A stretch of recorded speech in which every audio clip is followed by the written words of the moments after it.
The broadcast is now starting. All attendees are in listen-only mode.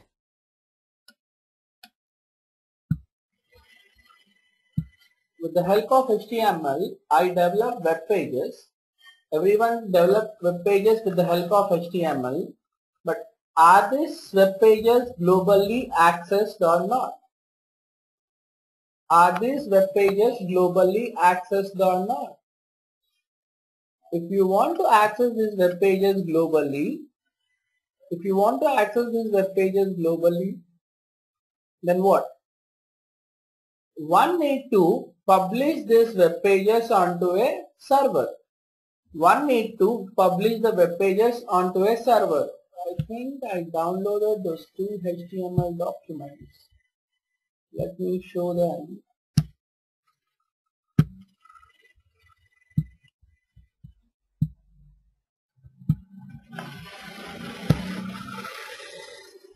If you look at this, I think somewhere I could have specified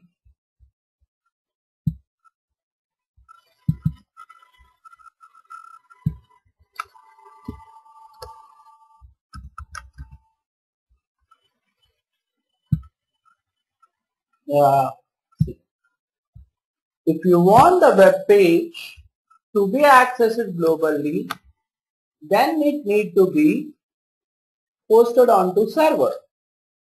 It can be a web server or application server. It can be a web server or application server. Understand? In order to develop, you need a notepad.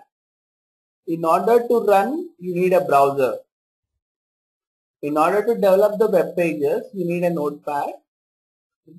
When I say notepad, I mean a simple editor. In order to run the HTML, I need a browser. Any browser will do good. Whereas, if you want it to be accessed globally, then you need to publish it onto a server. It can be a web server or application server. We will get into the details of web server and application server later. Now, I am making use of a web server called Tomcat. Though I am making use of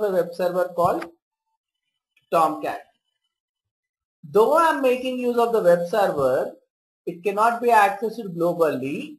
The reason being, the web server is on my computer. Though I am making use of the web server, the web page cannot be accessed globally because the web server is installed on my computer. So I installed Apache Tomcat Web Server version 7. I have Apache Tomcat Web Server version 7. You guys can see here. You got a server, you have something called Tomcat version 7. I already have it installed. Now I am creating a project. Look at this. It's not a Java project now. File menu, new. I am not going to have project. I am not looking at Java project now. Instead of Java project, I'm having a dynamic web project. I'm having a dynamic web project where I'm going to discuss HTML, CSS and JavaScript. I'm going to discuss HTML, CSS and JavaScript. Then you see, after giving the name to the dynamic web project, how did you pick it up? It's simple. How did you pick this up? It's simple. File menu, new, dynamic web project.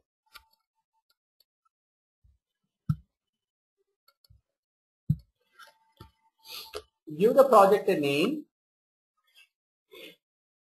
Then you see something called as target runtime. Now click on the new runtime. Then it will list a lot of web servers. When you expand Apache, you see a lot of them. Then which version you have it installed on your computer? Tomcat 7. So pick it up. Then say next. Then if you observe, when you pick the server Tomcat 7, what all the versions it is supporting? J2EE versions. Again we'll come back to this J2EE versions 1.2, 1.3, 1.4, Java EE5 and Java 6. Right. So it is supporting 1.2, 1.3, 1.4, Java EE5 and Java 6 submodules. So we're going to talk about them later. Click on the next. And after clicking on the next, you need to browse and refer the location. So where this Tomcat is being installed. So I have it installed here in some location. So I am referring it. Then I click on the finish. And once you are done with that, click on the next until you get the finish. Don't worry about this. Click on the next until you get the finish. So if you see, when you have your Java SC training, on top of the project you see the letter J. Here also you see letter J, but you have a globe symbol. If you observe the icon properly, there is a difference in the icon. It's a web project. Don't worry about all the folders over here. Just focus on this web content. Expand the web content. And you also not supposed to be show interest. No need to show interest in the two folders what you have. Just right click on the web content, create a HTML file and name it as a first.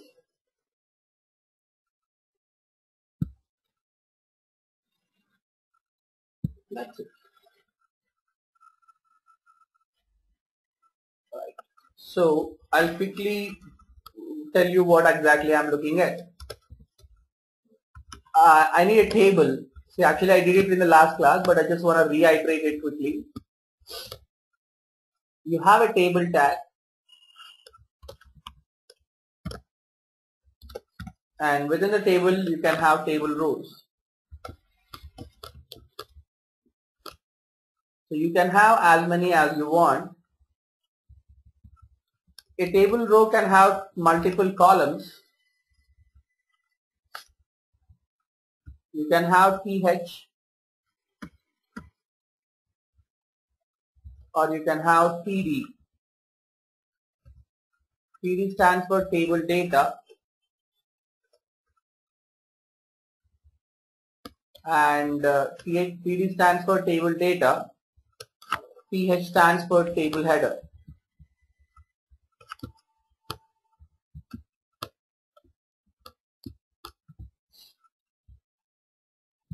And in the TH I'm asking for, let's look at the fields what we have on the Gmail registration. I think it's yeah, I remember. It will ask for the first name,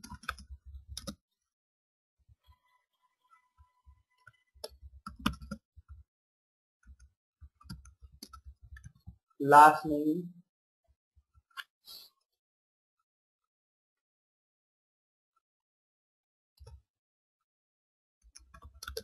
pick the username,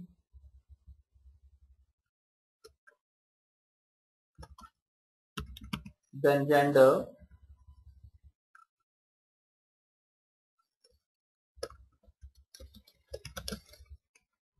date of birth,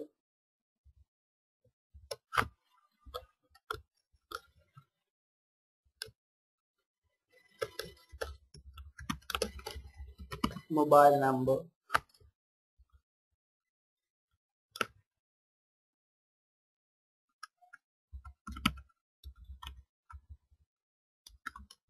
alternate email address,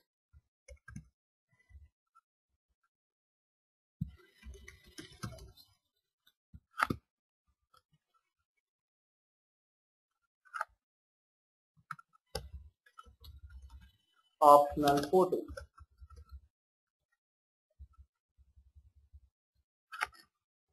Now within this table data, I'm writing input type equal to text it gives me a text field.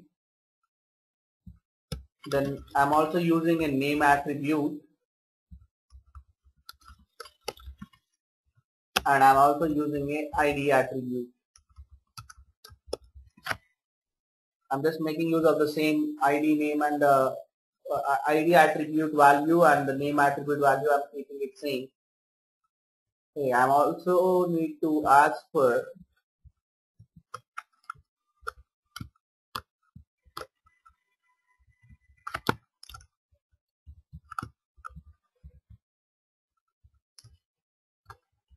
I won't be saying rather enter. That looks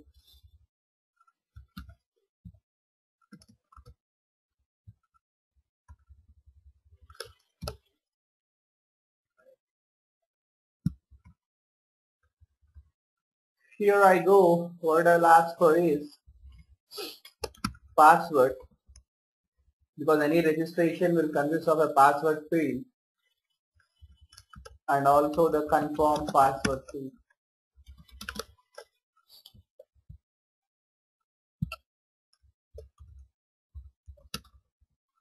What do you have here? Input type equal to text again, the name equal to last name, ID also equal to last name. If you want, you can just have a look at the sample, how it works. Right click on the HTML document, run on server. I reiterate the point.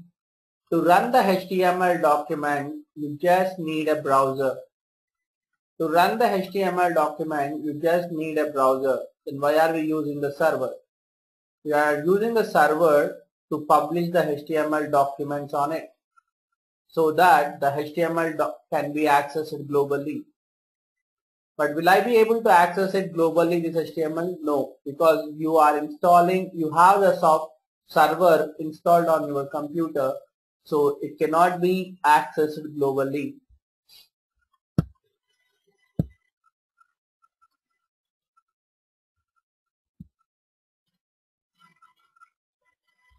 Look at this.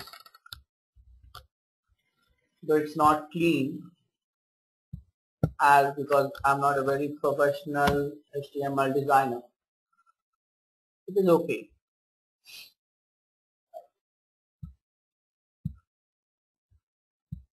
Now I go back here and fill the rest of them.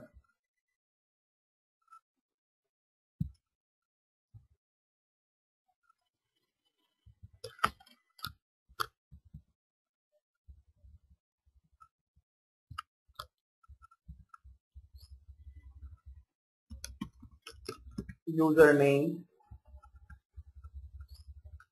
I'll tell you the difference between the name attribute and the ID attribute.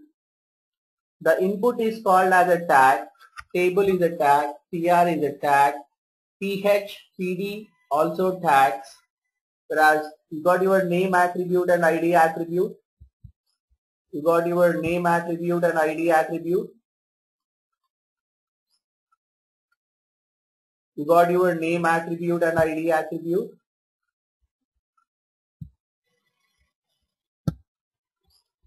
Okay. I'll tell you the difference between the both later.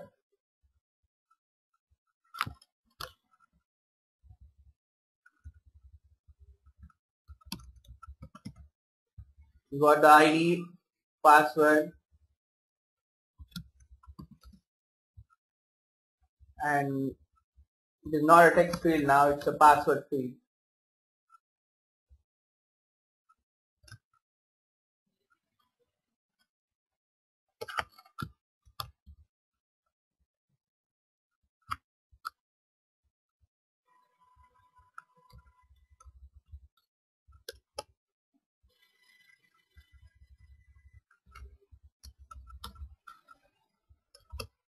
You got a confirm password field.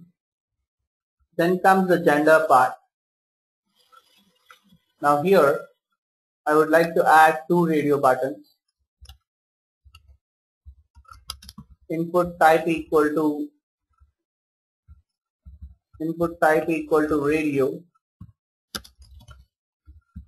name equal to gender, ID is also equal to gender.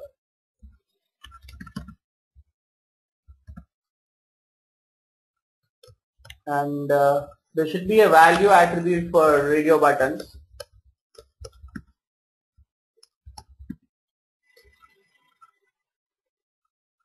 Now within this table data, I'm adding two radio buttons.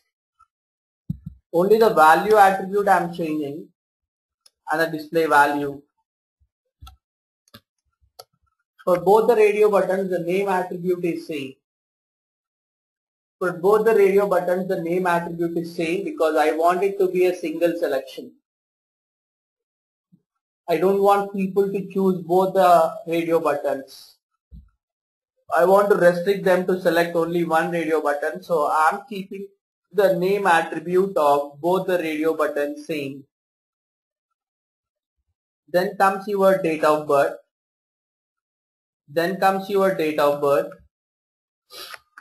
Now here I would like to have some drop down.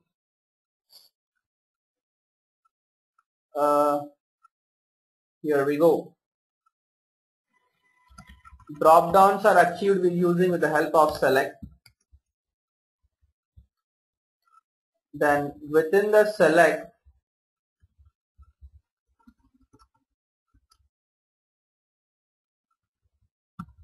how many selects I need? I need 3 selects. One is for the month, other is for the day, other is for the year. Month, day and the year. Select name equal to month.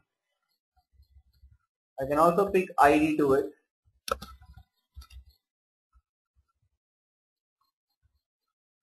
Then within this select, I have an option. Here I go. Value equal to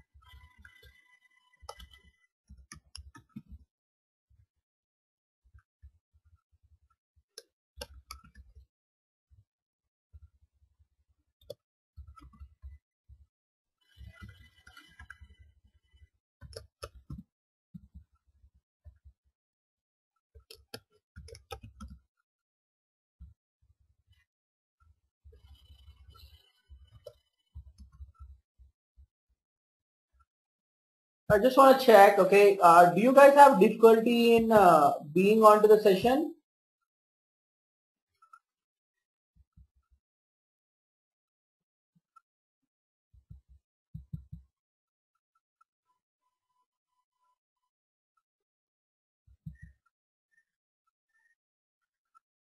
Okay, fine then. I hope everybody is good. Okay, so, okay.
So now what I do is I don't want to add the valid data, I just add it dynamically.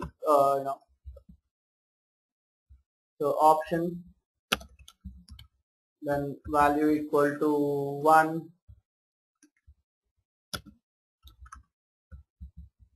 name equal to the day,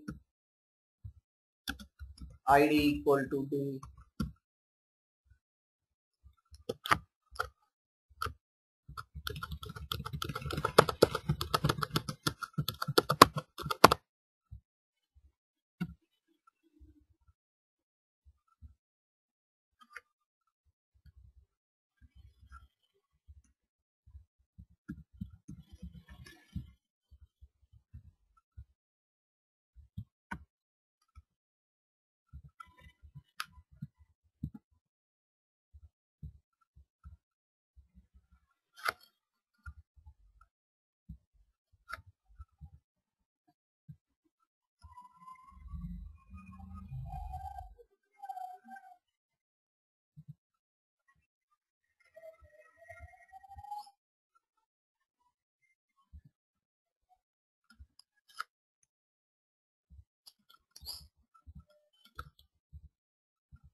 So 450, otherwise just give me a minute. What we do is,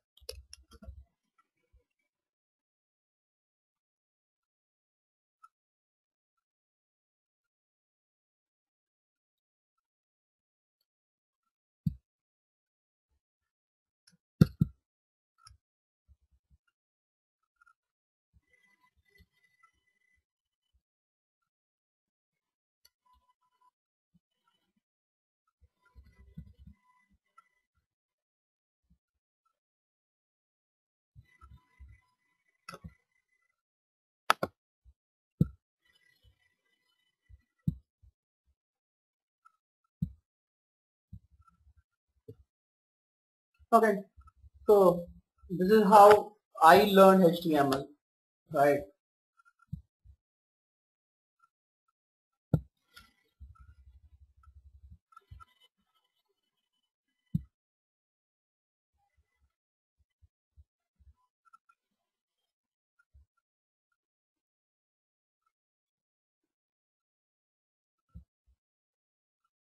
Then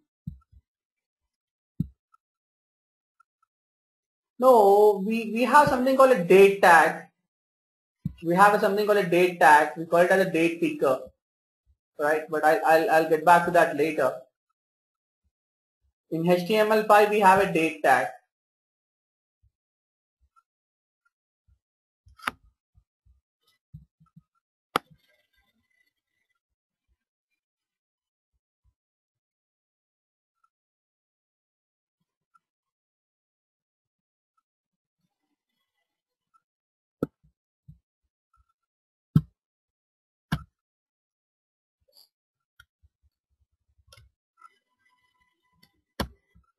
Instead of working hard on this, I could have easily gone on to use this. Instead of using this drop down,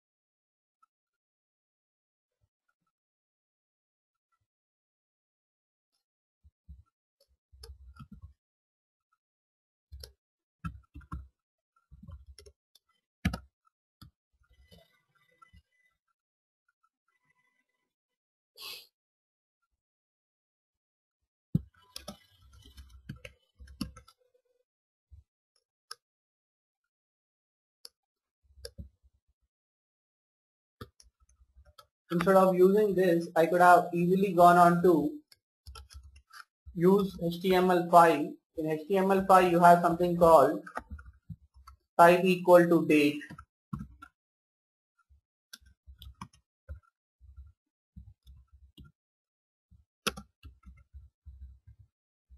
But why I didn't opt for, or why many of the people are not opting for this, rather they are going for the drop downs for date, month and all the stuff. You see here, this is your Internet Explorer, whereas in the place of Internet Explorer I'm using Chrome.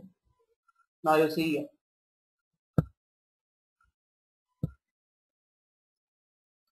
okay, you have the calendar, right? So you can pick it up.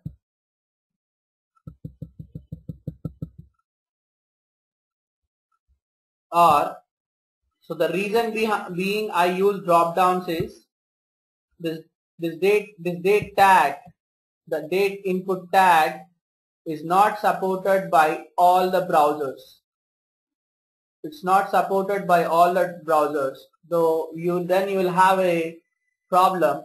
Then you have a problem, right? You will have a problem when you start using the application in different browsers. So you have cross-browser issues. So because of that reason, I was using the drop-down. But we also use jQuery. jQuery is a framework for JavaScript. So we will discuss about that part later. So for time being, I go with a drop-down. For time being, I go with a drop-down.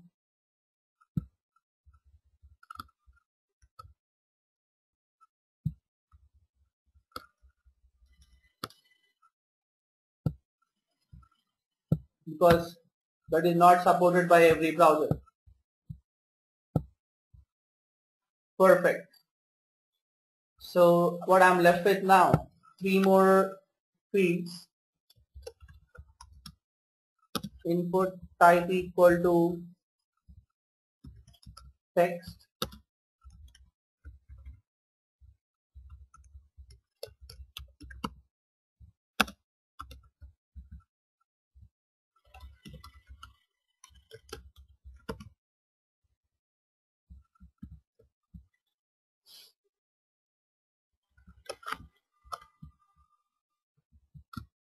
Alternate email address.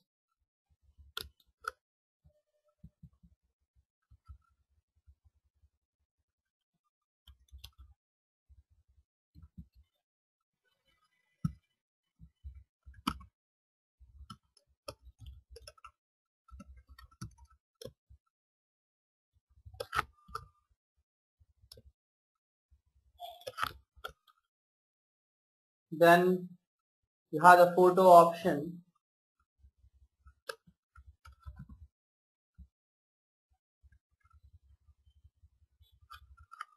But it's not gonna be a text field.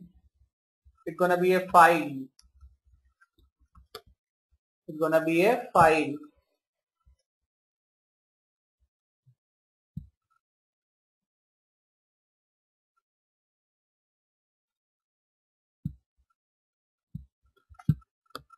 Perfect.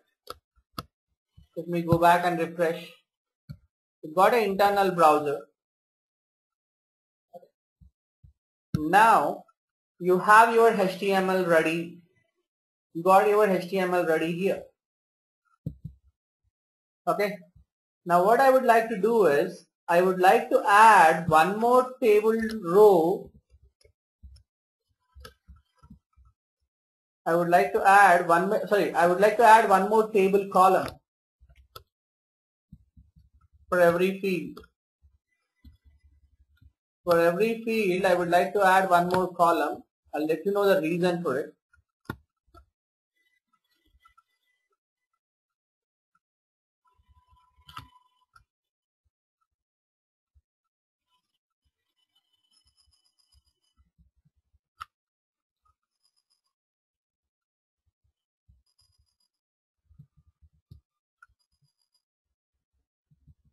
but I don't want to write anything into it. I don't want to write anything into the column. I just added them. Then at the end, I have a button to submit the data. At the end, I have a button to submit the data. There is only one column in the last row. So I want that one column to span across the 3 columns. See, the last row got only one column, whereas in the previous things got three columns.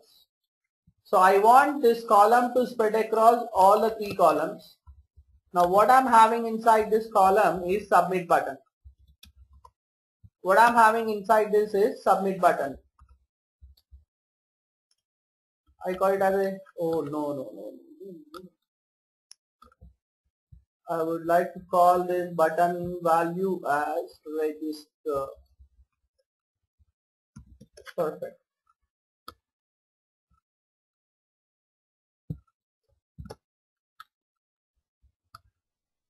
Now this complete table is inside a form. This complete table is inside a form. This is like a registration form for me. So I have the complete table inside a form.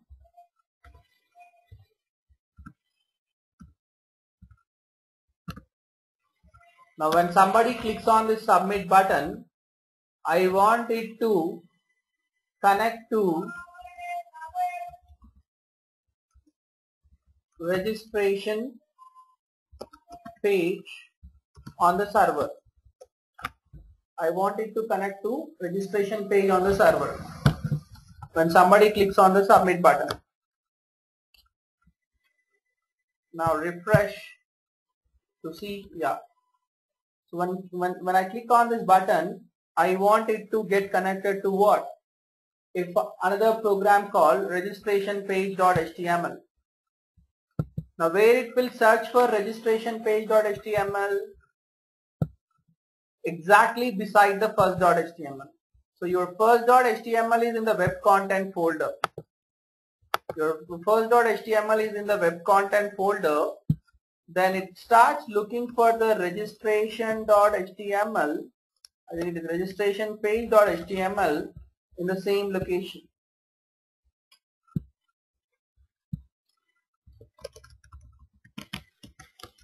If you see, I refresh the page. When I click on the button, it connects to a page called registration page.html.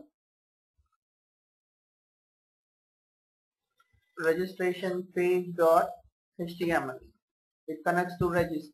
It goes and gives a message. But what is my concern is, it should not go to the registration page unless and until I enter the valid data into this fields. Unless and until I enter valid data into this fields. I don't want to connect to registration page.html unless and until I entered some valid data into this HTML fields. But it is getting connected. So I want to validate the data. So I want to validate the data and I want to give error message. I want to give error messages. So here we go. Observe carefully. I added an extra column in every row, right? To those extra columns, I am giving an ID attribute. Then I am giving here ID equal to error first name.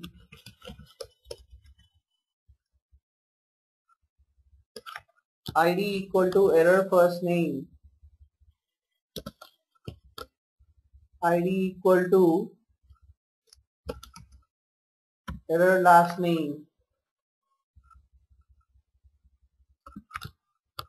Then ID equal to error username. Then ID equal to error password.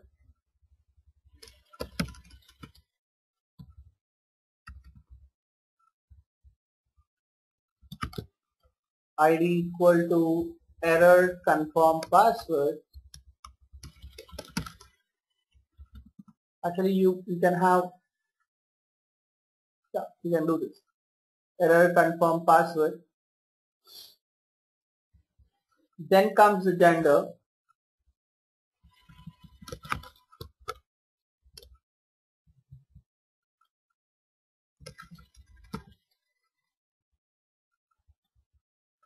Date of birth.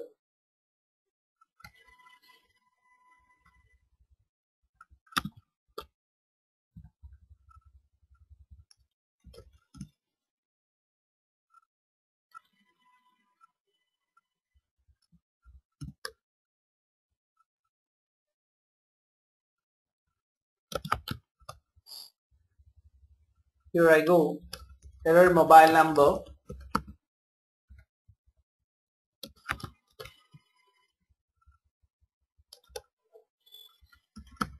Error alternate email address.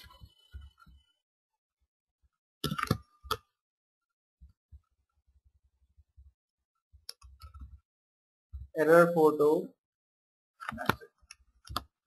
So I have a field. So the moment if I add a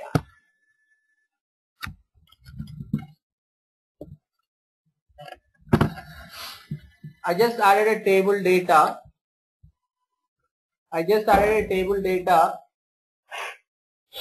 And I gave the ID attributes to it. Now what I need to do is, that is not going to solve the problem. Now I need to say, when somebody clicks on the submit button, look at this. This is an event. So on the form, I'm registering an event. On form, I'm registering the event.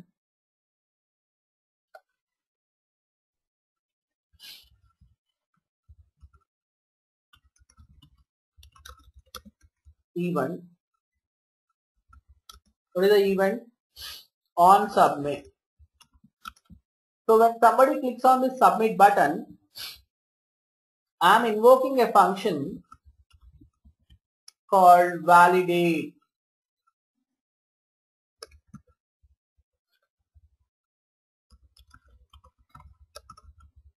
I'm invoking a function called validate registration form.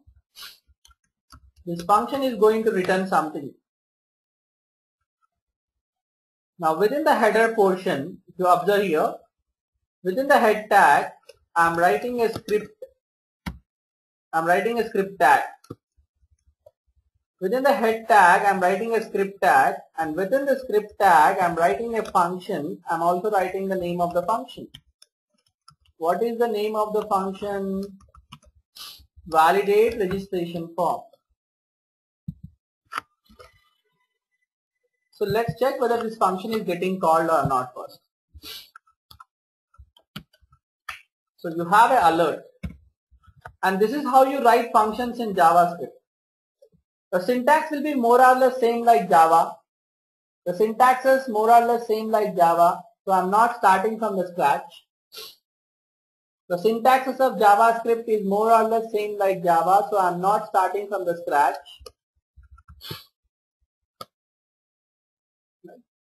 Then I say return false.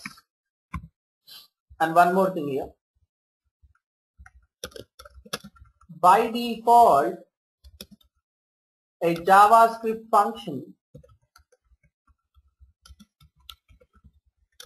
returns a Boolean value true. A JavaScript function by default returns a Boolean value true. By default, a JavaScript function returns a Boolean value true.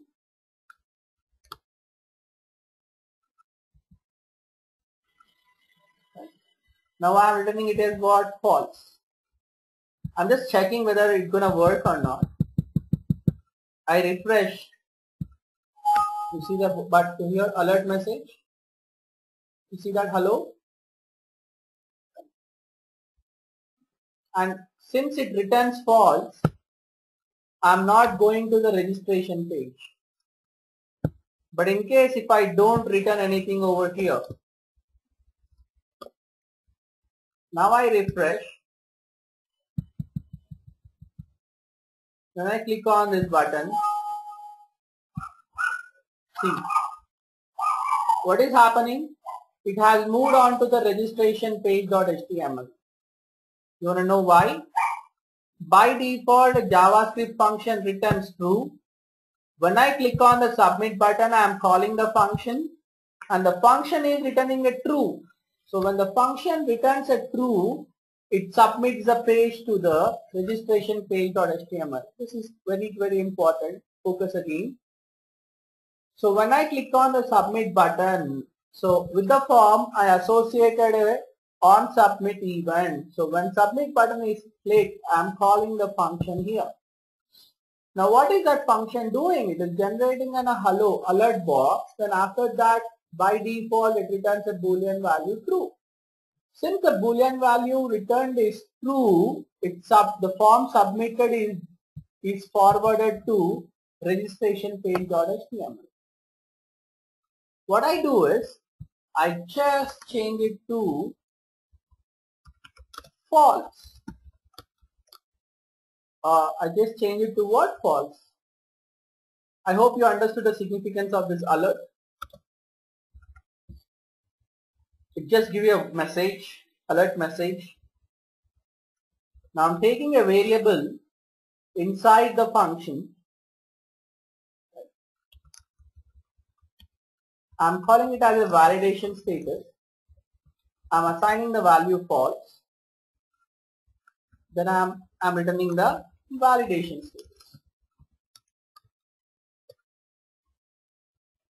Now within this I would like to validate the data. Within this I would like to validate the data. So how many fields you have? You have plenty of fields, right? First, get the first name value. How do you get it? You have your document. In the document, one can have many forms. Now I have only one form. Guys, focus here.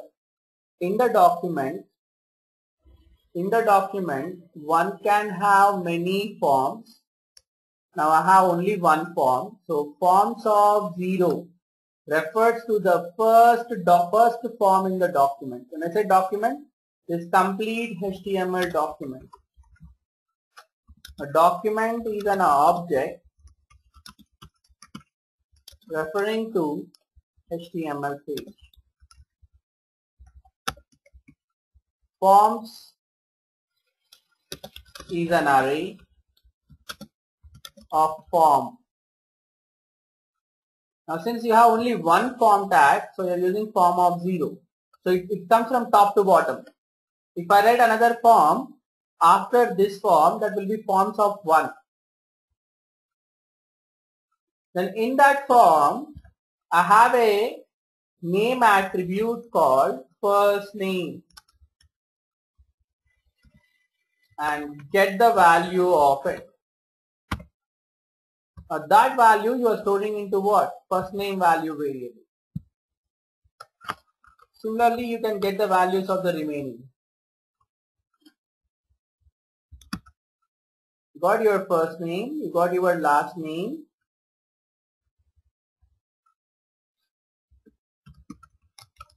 you got your username.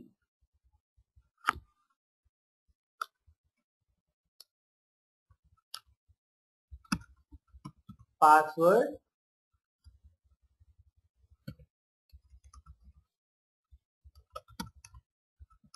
confirm password.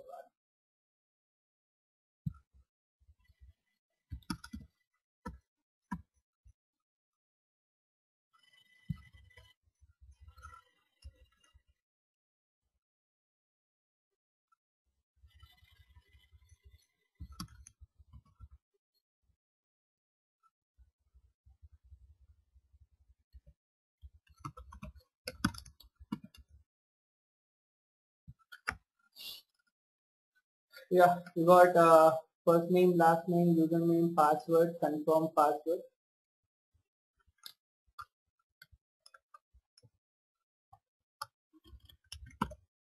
We got the gender value.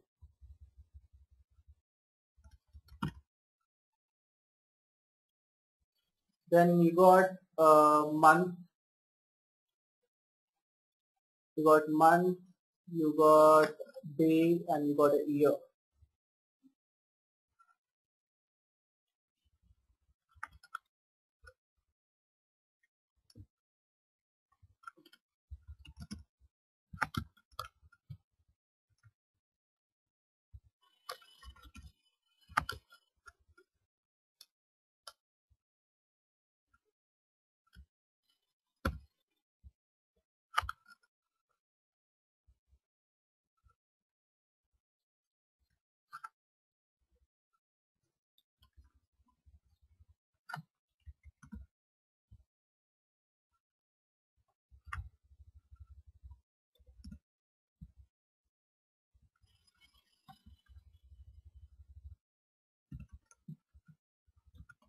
You got month, day, year.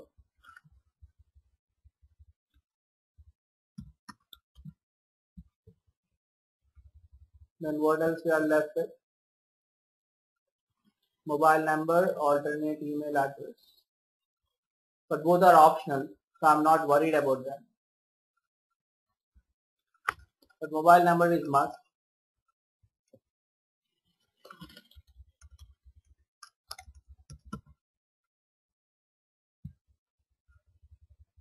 Mobile number value.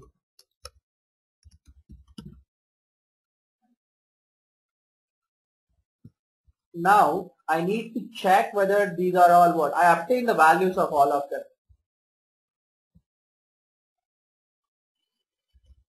So I have to ensure,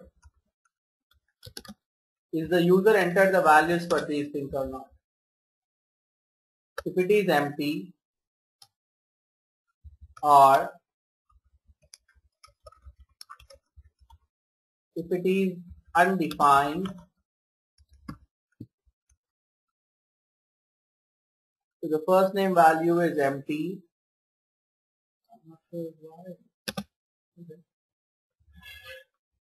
If it is undefined, undefined is a keyword, it should appear in the different color. Then what we do? Simple. Validation status. Okay, fine. If it is not equal to empty, if it is not equal to undefined, first we should put this.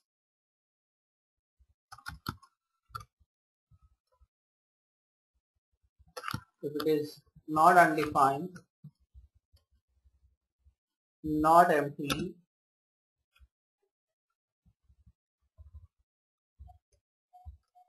if it is not undefined, it is not empty, and the length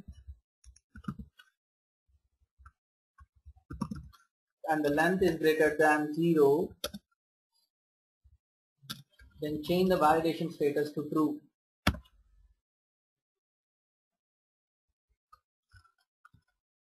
Change the validation status to true. Else, if it is false, you can simply say return false. Return false. Or you can say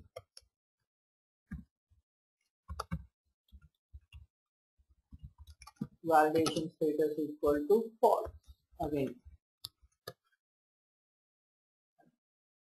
So similarly you can repeat the same steps. Similarly for rest of the fields you can do it.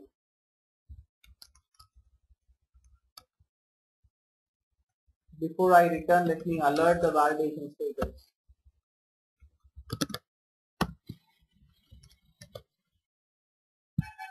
Go back, refresh the document.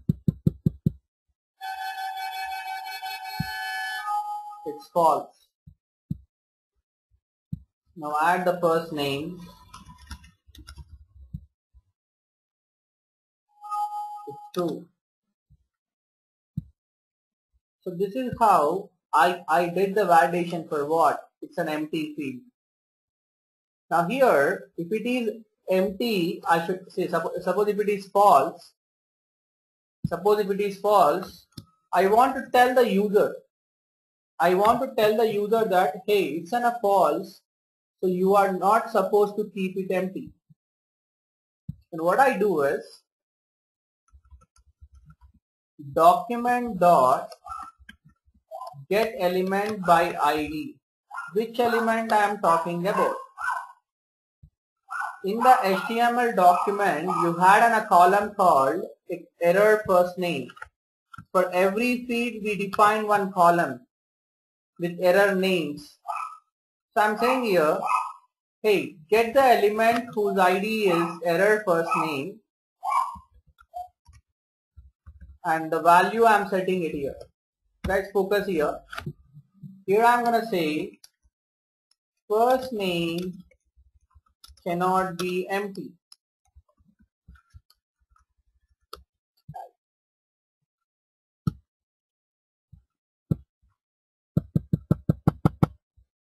Look at this.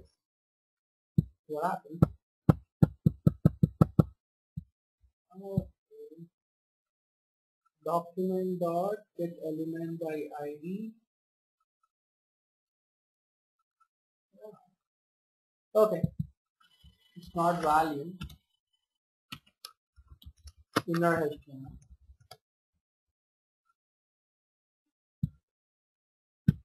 Refresh the page. First name cannot be empty. You are giving him the warning message. But it's not looking like a warning message. Rather, it is looking like what? It's not looking like a warning message. It's looking like what? It's just looking like an ordinary text. And what we can do is, we can apply a class. So in the head tag, add a style attribute. Within the style attribute, define a class called error. And within this, have an attribute called color. Right. And what we can do here is, for every table data where you have an ID attribute as error, apply the class. Now you go back and refresh. Now it looks like error message. First name cannot be empty. Now what next? So what are the validations you do? First you are checking for empty. Now what is the problem is, if you observe here, now I enter, right? It should go away now. It won't. I'm sorry, I'm doing, see. I refreshed it, so it has gone. Normally wait, I'll tell you the,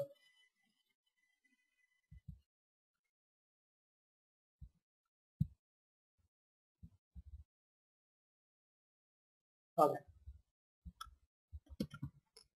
Observe here.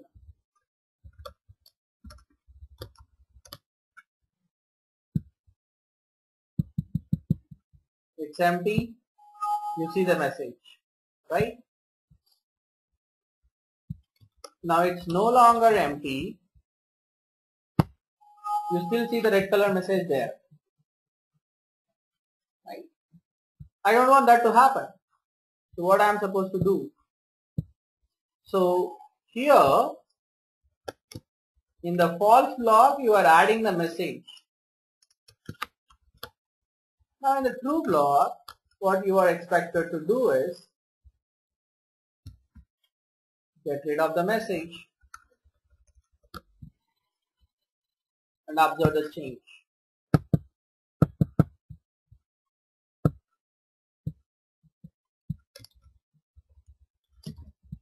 Now you will lose that immediately.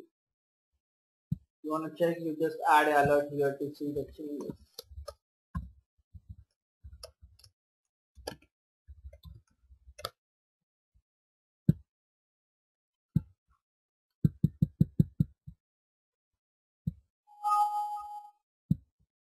Fine.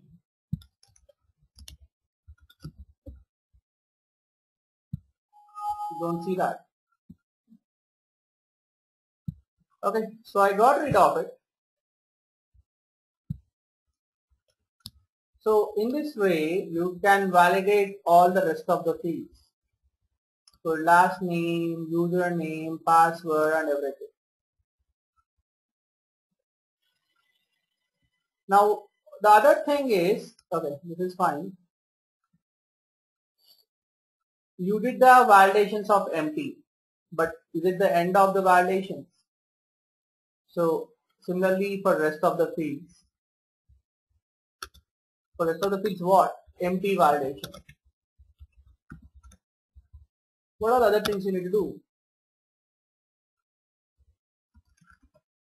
Your first name, you should do a lot of validations. First name and last name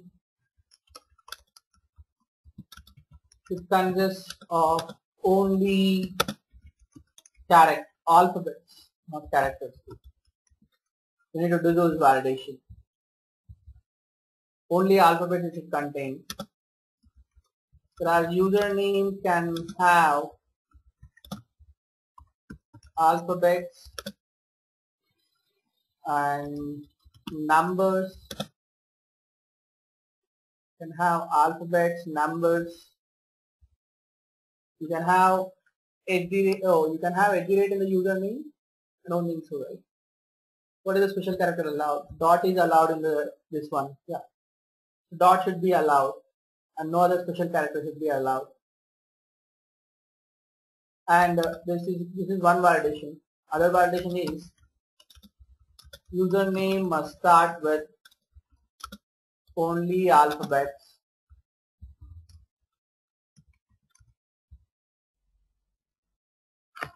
Username should start with only alphabets.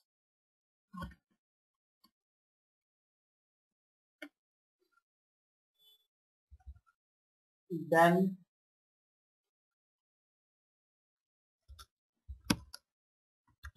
password, it should allows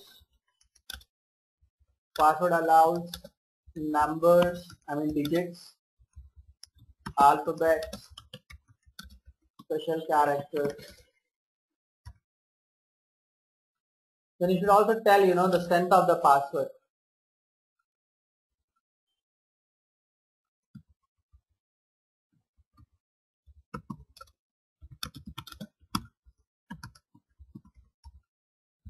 Strength of the password.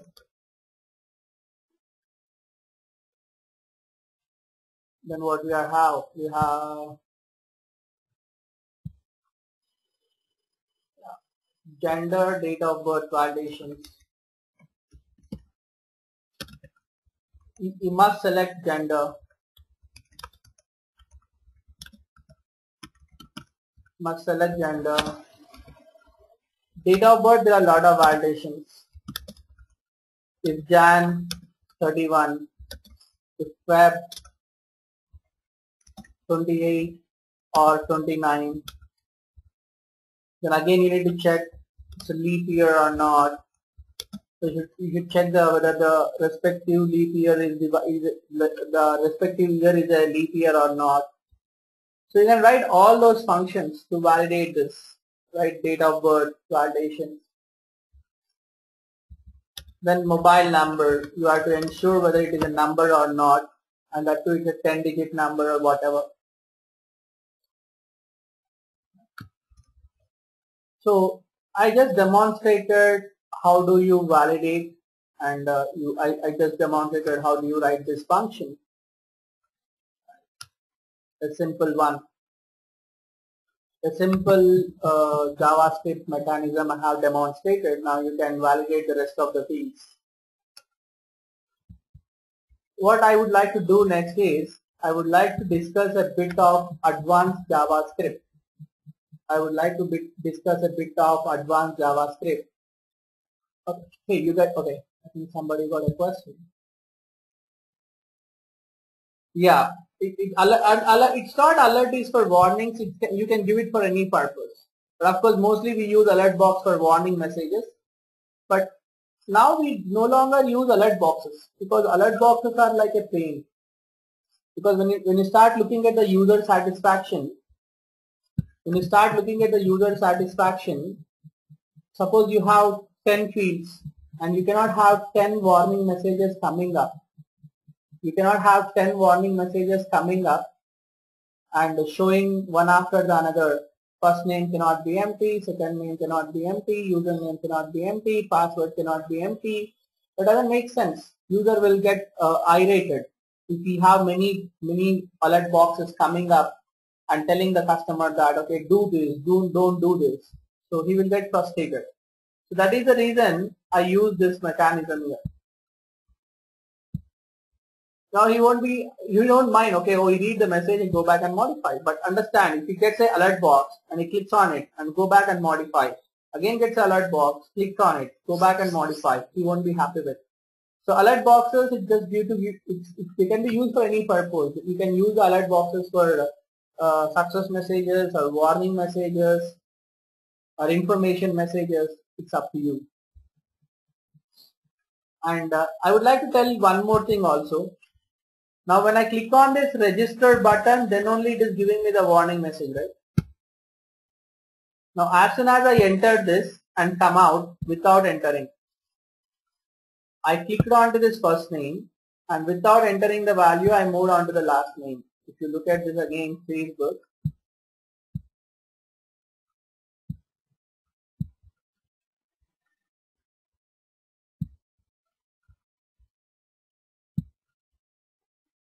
Okay.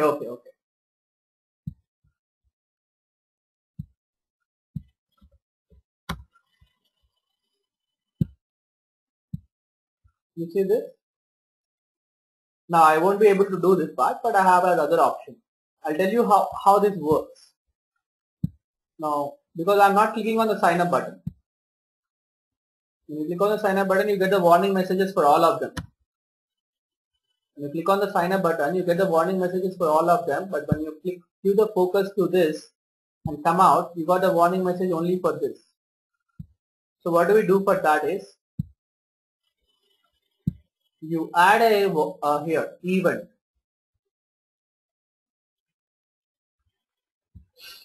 You got your text field, input type equal to text, name equal. So to the text field, I'm binding an event. To the text field, I'm binding an event called blur. And I say validate first name.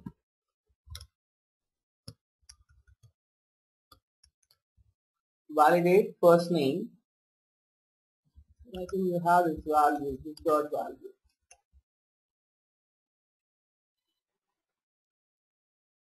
Then I write the function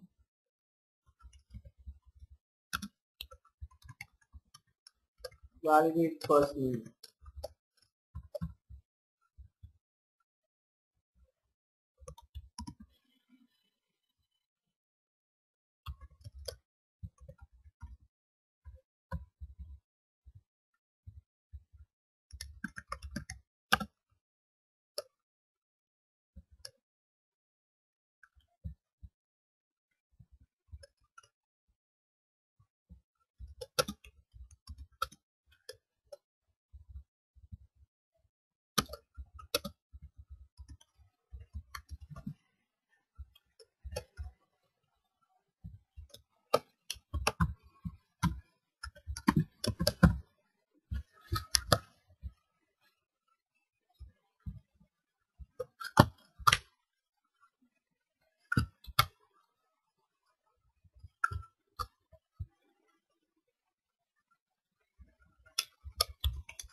you give the focus to it and come out without entering the value.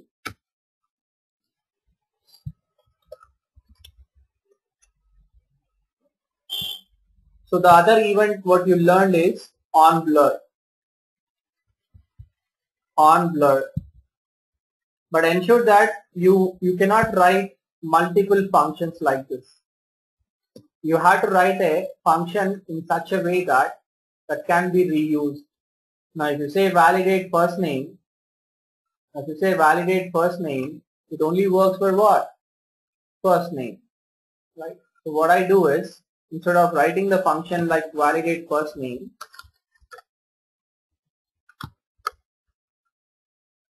now what you need to validate for?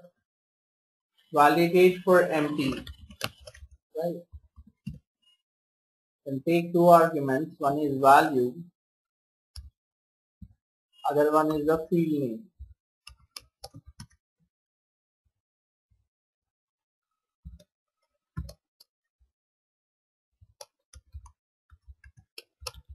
Now I'm writing a reusable function.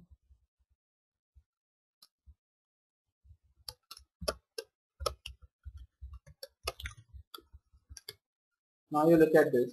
Instead of calling that validate first name function, I am calling something called validate for empty.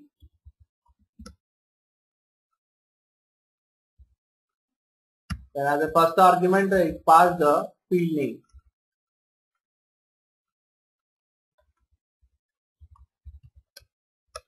Sorry, the field name. Then directly pass that ID, right? Error first name.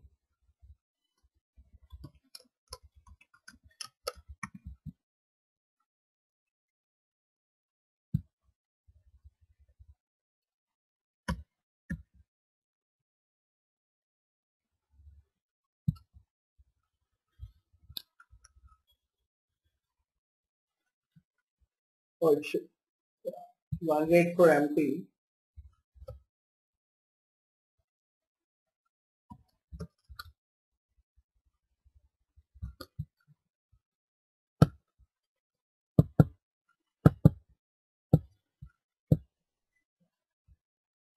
So you are making use of a reusable function. You can use it for not only for the first name, you can also use it for last name.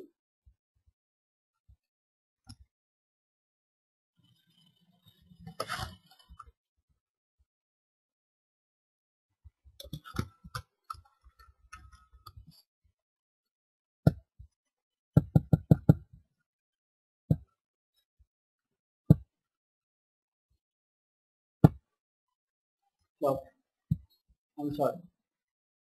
Here I should pass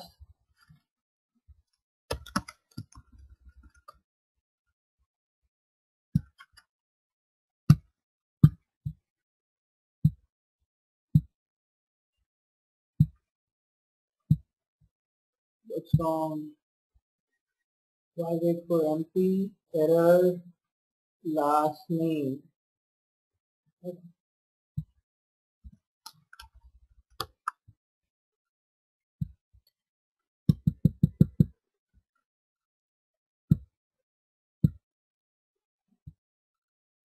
So you didn't apply that CSS class to it.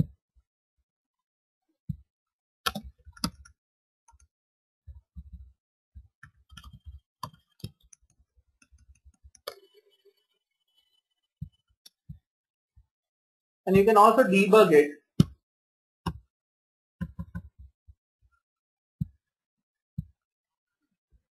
You can also debug it. How do you debug it?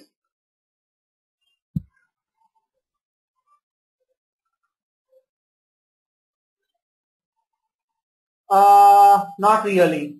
Sometimes it also considers space. So in order to check the space, I use that value not equal to empty.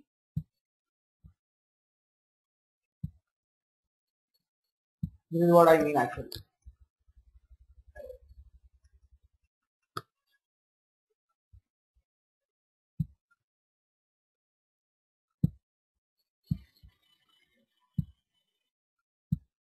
Now, what next we need to discuss? So I demonstrated on blur event. So we have a lot of events from JavaScript. So that you will be knowing it soon when we start practicing a lot of examples.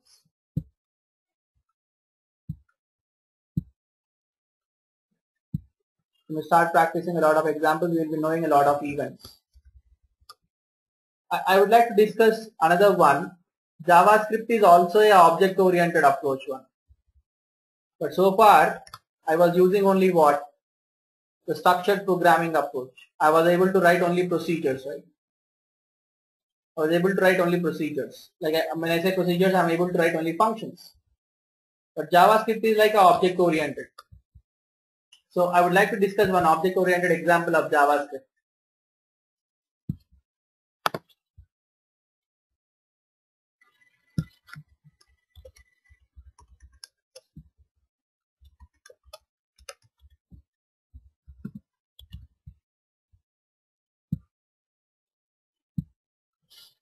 Now what I would like to do is, I have a div tag here.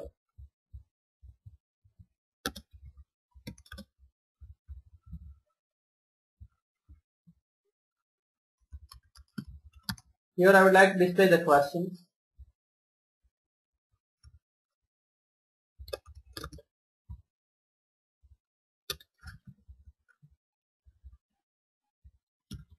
When I click on this button,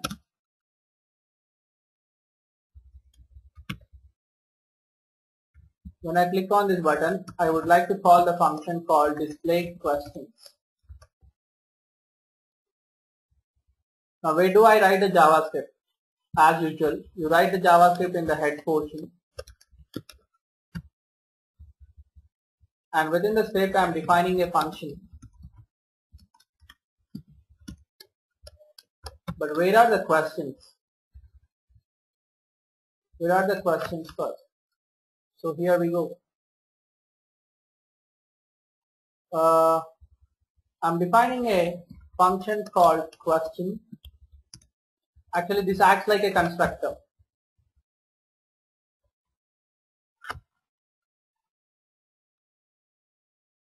This acts like a constructor.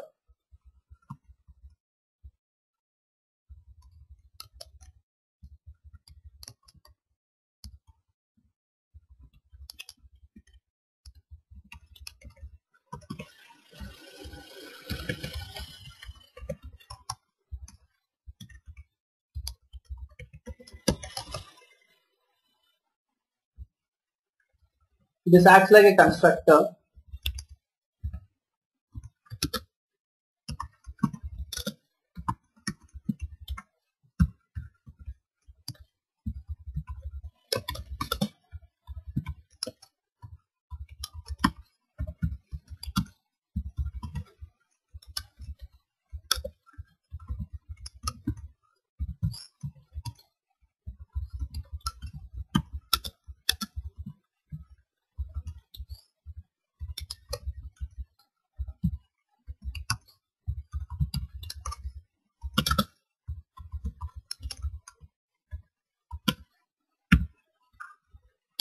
So if you look at this, this is like a function for us in JavaScript.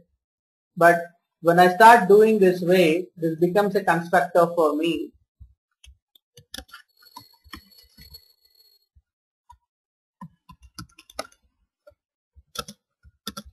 I'm declaring an array.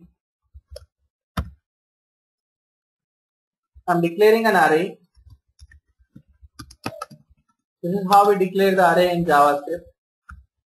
Now I'm initializing the first object.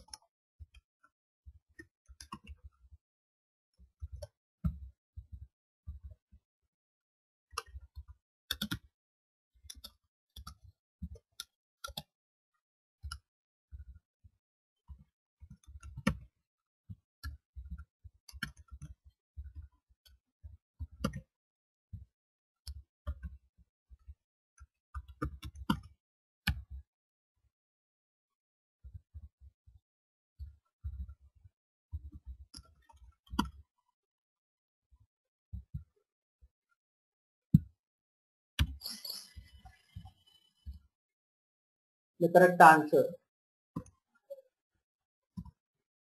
So if you see what happens here is, you have an array here. This is how you declare arrays in JavaScript. Now, when you use new keyword and you call the function, it is like you are calling the constructor. Now the constructor gets called and the values gets into the respective locations. Similarly, you can have few more questions.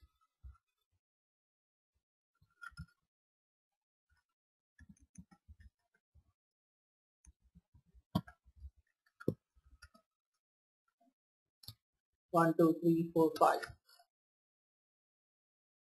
If you want, we can have one more question number also we can take. It's completely up to us.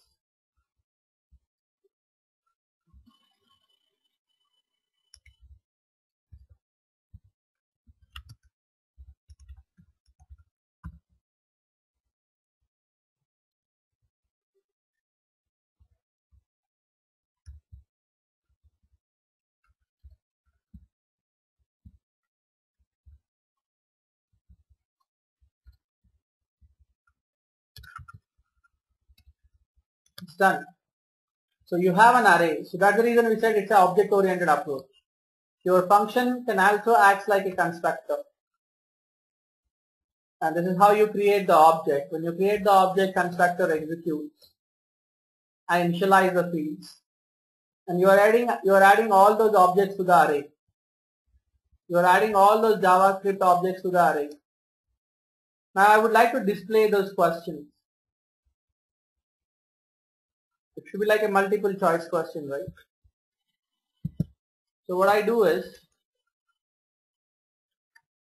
I have an array. So I have a loop. I'll take a loop. Now the advantage of your JavaScript is, now if you see I equal to 0, I is a variable. Since you assign 0 to it, it becomes an integer variable. That is, if you just declare a variable like this, var x, this x can store integer, x can store string, x can store boolean, x can store anything. Variable can hold anything. So if you store, if here I, if you assign a value 0, it becomes an integer variable. It becomes a character variable. So whatever you assign, I is 0, I less than array.length on I plus plus. I is 0, I less than length, I plus plus. Then what we want to do? I'll take a variable here.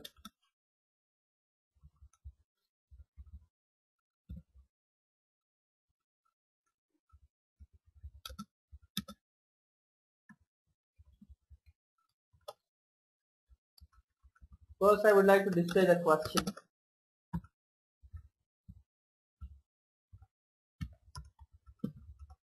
Then following the question,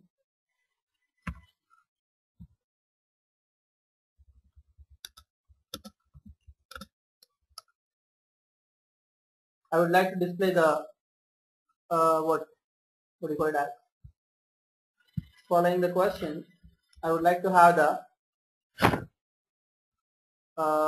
options. So for displaying the question is done, then I should have the options. But options are radio buttons. Input type equal to radio. So you can, for radio buttons, you should need to give a name. Name equal to, if you focus here,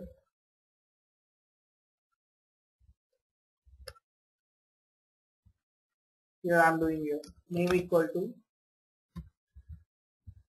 array of I dot no. The first question,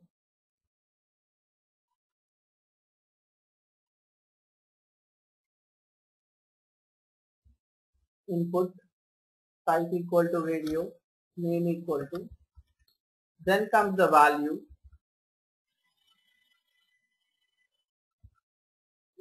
equal to what? You have first option as a trainer.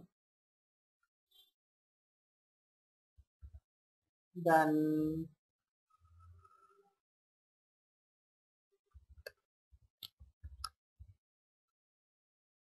okay, here also we need to put it in double quotes.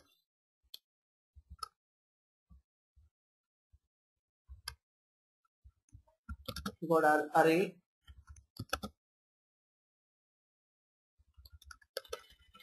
questions array of I dot option 1.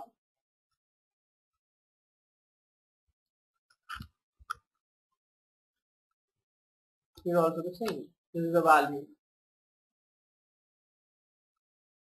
For radio button we need a type attribute, name attribute, value attribute. And once you are done with that, then go to the next line.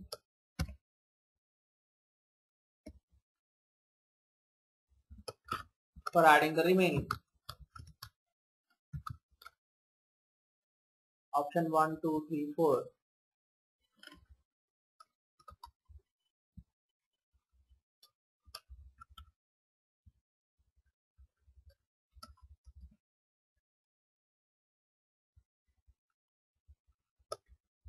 Two, 3, 4.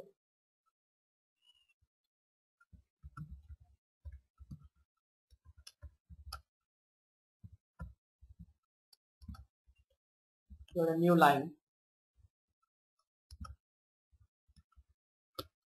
Yep, it's done. Then once you finish off the loop, then what you can do is document dot get element by ID.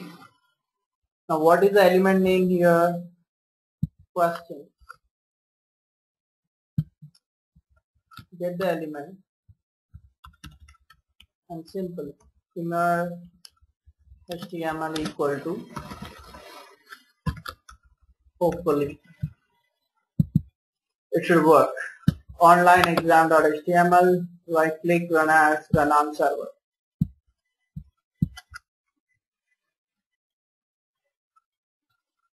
Oh, you have a button but you don't have a label on the button.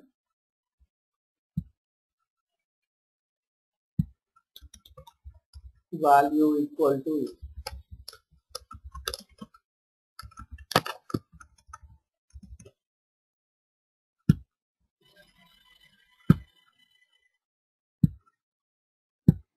something has gone wrong. But how do we locate what has gone wrong? This is important. Yeah, something has gone wrong but I am unable to find out. So now the modern browsers are equipped with debugging tools. Modern browsers are equipped with debugging tools. If you are using Google Chrome, Control Shift J. If you are using Google Chrome, Control Shift J, or you can do this way too. Settings or tools. Here comes developer tools or JavaScript console. When I go to JavaScript console, I realize that there is a spelling mistake in the option 2. When I go back here to the code,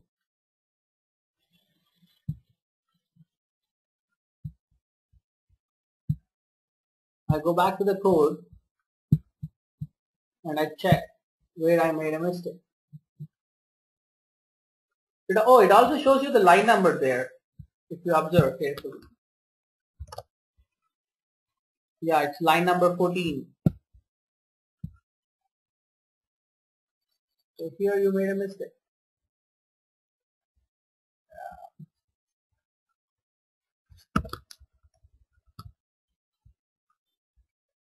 You can just refresh it to see.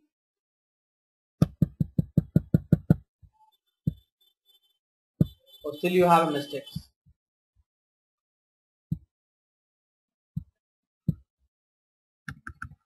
Again, Control Shift J. What is the problem this time? You don't see any error messages. Seems to be good. Element seems to be good.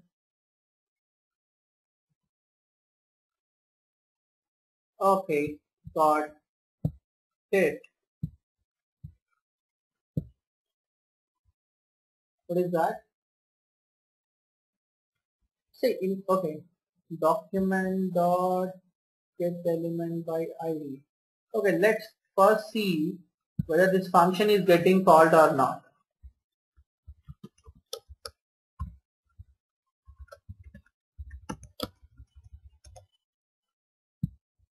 Then we can figure out, yes, the function is getting called. Then when the function is getting called, then what is the problem here?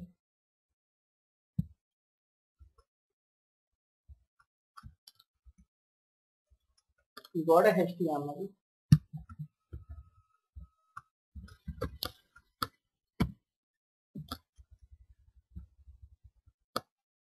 HTML is HTML plus.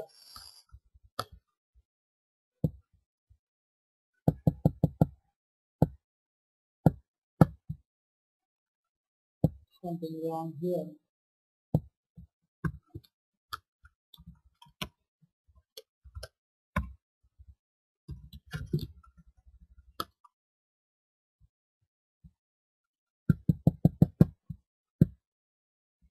Here. Okay, this is also happening. It was able to construct. Why it's not printing? Document dot get element by ID dot inner HTML equal to HTML. This is what I did earlier. Document dot get element by ID element name dot inner HTML. Document dot get element by ID, div ID equal to question,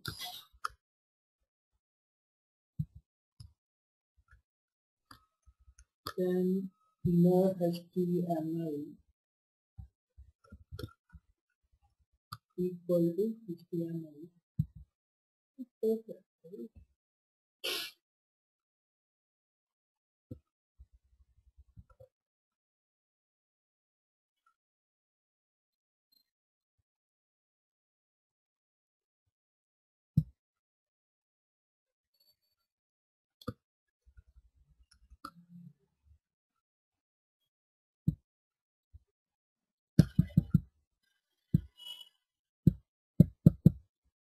This is surprise.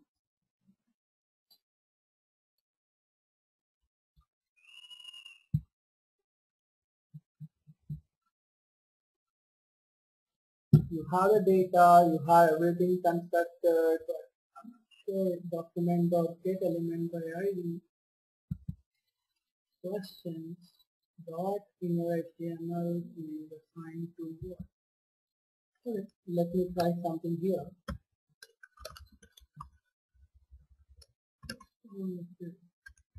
Hello.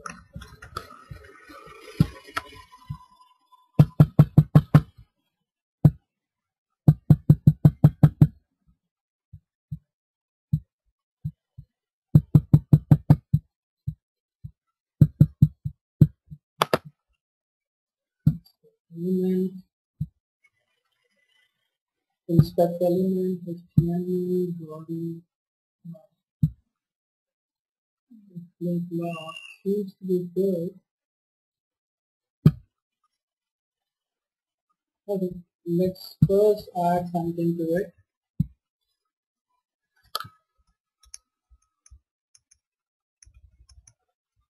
Right here.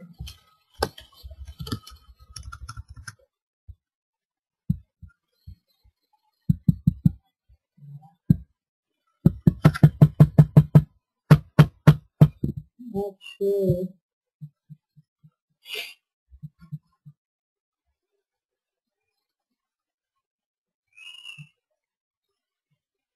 Value to the exam, you got a div ID. Okay, let me use the other. There is something called jQuery. So let me try to use according to the jQuery. I'll discuss this with you again.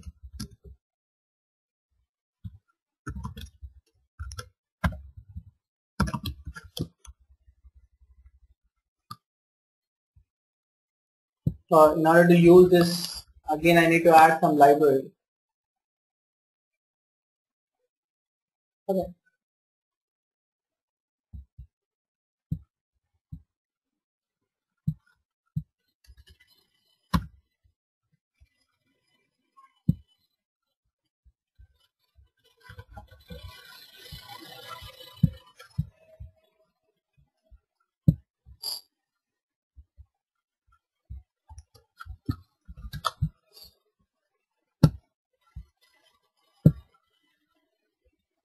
So, it's the spelling of the inner HTML. Alright.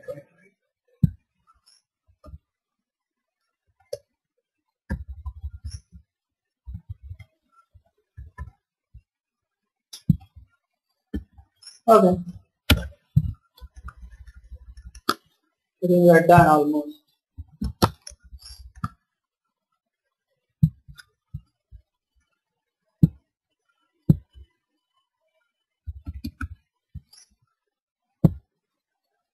Alright, so you have all the questions.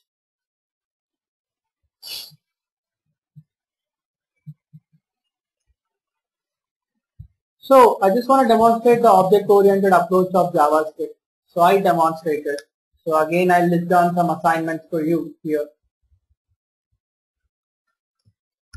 Assignment is, now you have to complete this exam. Ensure, okay, I'll say have a submit button. Have a submit button to submit the exam. Have a button to submit the exam. It need not to be a submit button. Have a button to submit the exam. And using JavaScript, ensure he answers all the questions. Or don't force him to answer all the questions. Using JavaScript, prompt whether he answered all questions or not. If he still wishes to submit,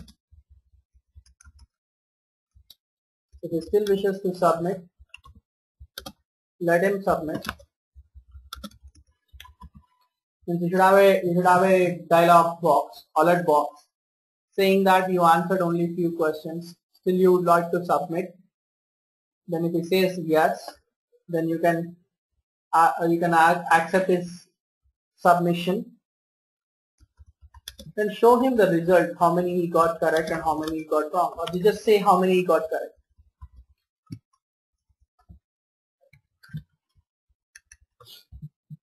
So you got, I think, good amount of assignments to work on. In the first one you need to do a lot of validations, which I listed. Now in the second one you just need to submit the exam, and when you click on the submit button to submit the exam, show him how many questions he answered, and if we give him an opportunity to answer the remaining. If he still wanted to submit it, let him submit and show him the scorecard, how many he scored. So guys, any questions on what I covered so far?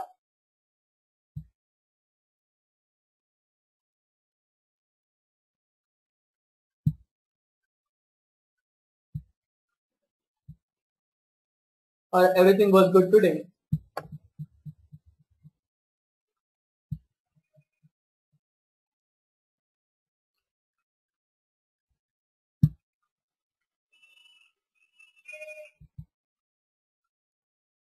Oh, it is Control Shift JavaScript console, right? Yeah, I'm going to send these HTML pages.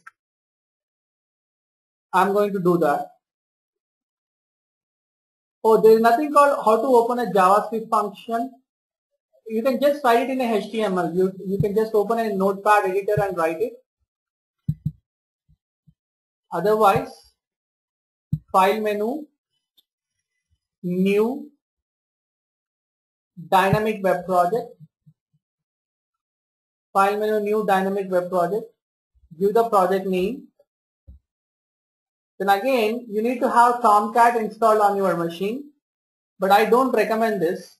You need to have Tomcat installed on machine, or it's easy. I'll give you the setup file. Download it and put it on. You don't need to do any installation. I'll be sending you this file. Extract this. I'll be sending this the zip version, compressed version of this. I'll be sending the compressed version of this. You guys just extract it. And once you extract, create a project.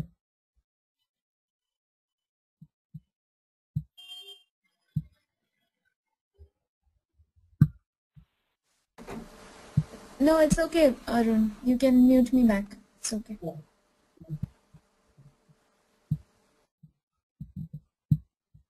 Right. So you can create a project, dynamic web project, and whatever the folder, the compressed folder which I'm going to give you, extract it. Then while creating it, you have to pick the dynamic web project option from here. File menu, new dynamic web project. Then give the project name. And here you need to pick the target runtime. You don't see it there here. Actually, you see a lot of options here. But when you do it for the first time, you see none here. Then you need to click on the new runtime. Pick up the target runtime from Apache. There are a lot of options. Pick up Tomcat 7 because I'm going to email Tomcat 7 only.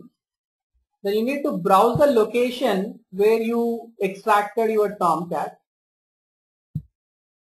Then after browsing the location, you need to refer the Tomcat location here. See, the folder which consists of bin. You need to refer this Tomcat folder. Then you just need to click on the finish. And click on the finish. That's it. You have your project ready.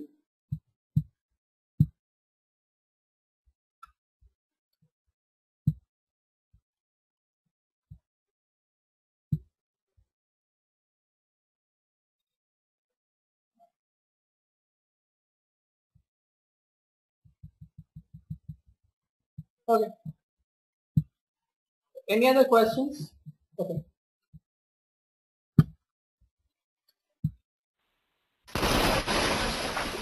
Yeah, hi Arun, it's not about the lesson. My audio got disconnected 4 or 5 times and again it reconnected by itself, but I want to make sure it's okay, or do I need to do anything with that one?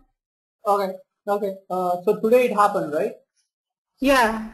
Okay. Let me check with Shiva, okay, about this, and Okay. we'll first tomorrow, first 10 minutes we'll observe it. In case if we have any problem, then I'll again have a word with Shiva about this.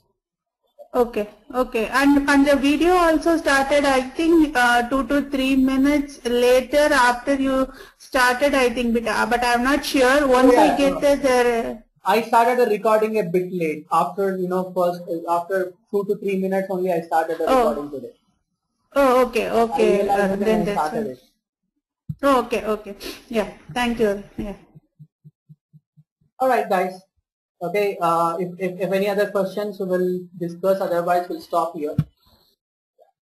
I just want to have a word with Sumanjit. Are you comfortable with what is going on today? Hello? Hello? Yeah, Arun? Your voice is not audible. Hello? Yeah, I can hear you now. Yeah, hi Arun. Yeah, hi. You asking something? Oh, I was just want to check with you whether are you comfortable with what was going on today? Yeah, actually I'm familiar with HTML, so Okay. yeah, this one is okay for me. What about your core Java sessions? Are you good with them too? Yeah, when you are going to start the new session, No. I will. Okay, you will be continuing the new core Java. Yeah. You will be attending with a new batch, right? Yeah, actually I'm familiar with Core Java also, but in the new batch I'm gonna freshen up my skills. Okay. Yeah. Alright. If you're, I just want to check whether you're comfortable or not. Okay, fine. So Yeah. just Have you keep covered all the Java, like interfaces and all, everything you covered? that has been, for this batch I have already completed all the stuff. Okay, that's fine. I think if you got the access to the recordings, you can have a look at it. Otherwise, you can just wait for the next batch for brushing up. Okay. Shiva, Do you Shiva have will any help idea you with when the the new access. batch is going to start? Probably in the next week. I'm not sure about the exact date. Okay. But you can get the access to the previous recordings with the help of Shiva. Yeah, okay, I will do that. I'm sorry? Yeah, I will do that. Okay. Yeah, All right. I will talk to them. Sure. Yeah. Thanks everyone. Catch you in the next session then. Okay.